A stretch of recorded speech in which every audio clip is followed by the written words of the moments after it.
ఉన్నాం. ఆ బాస్కెట్ గ్రహాలు నేటికి వారి వారి సూర్యకాంతిలో వెచ్చదనం పొందుతాయి.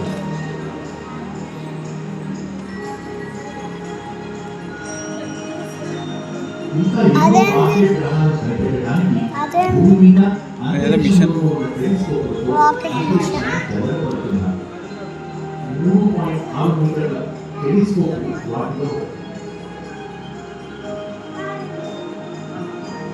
మన సూర్యుడి అతి చేరువలోని ప్రాక్సిమా సెంట్రారి అనే కారు చుట్టూ తిరిగే ఒక రాకెట్ గ్రహాన్ని కనుగొనడానికి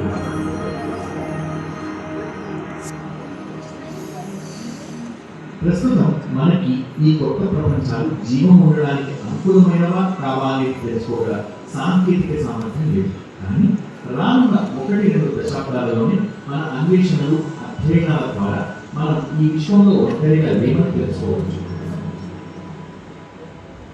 గ్రహాంతర జీవం కోసం అన్వేషణకు మన నక్షత్రం వంటి తారల చుట్టూ పరిక్రమించే గ్రహాలే ఉత్తమం.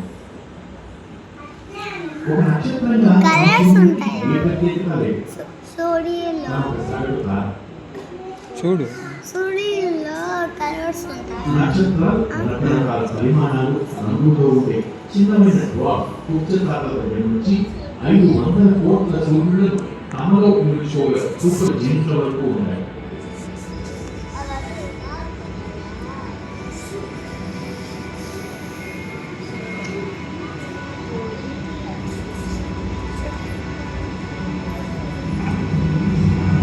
పేదలకి మోసం ఎలుగు డ్వార్ఫ్ పసుపు పుచ్చతారల కోటకు చెందినవాడు మన సూర్యుడు.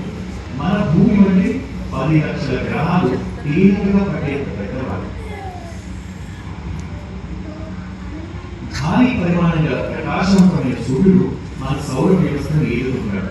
ఈ తార తన గ్రహాల మొత్తం పరిమాణం కన్నా 500 రెట్లు పెద్దది. 500 కోట్ల సంవత్సరాల వయసున్న మన సూర్యుడు యుక్త వయసులో ప్రవేశించాడు.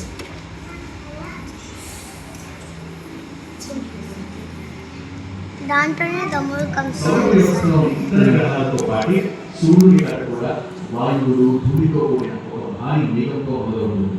పరిభ్రమించే ఆ మేఘం గురుత్వాకర్షణ శక్తికి లోబడి ముడుచుకుపోయింది.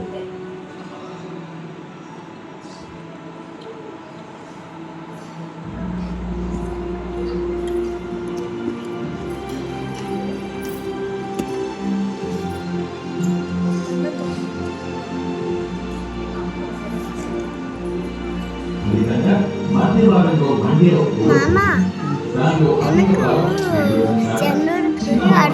చాలా ఇష్టం.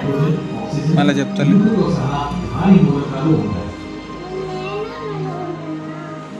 ఆ మూలకాలే మన దేహాలలోనూ అన్ని జీవులలోనూ అయిపోలే.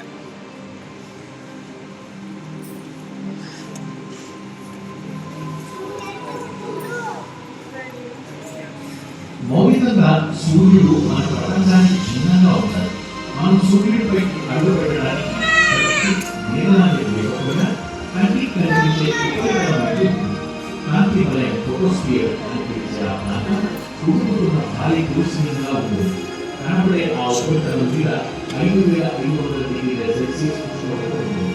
అది ఎక్కువ వేడి ఉండే మంచికి ఓర్ల కన్నా 20 రెట్లు ఎక్కువ ఉంటుంది.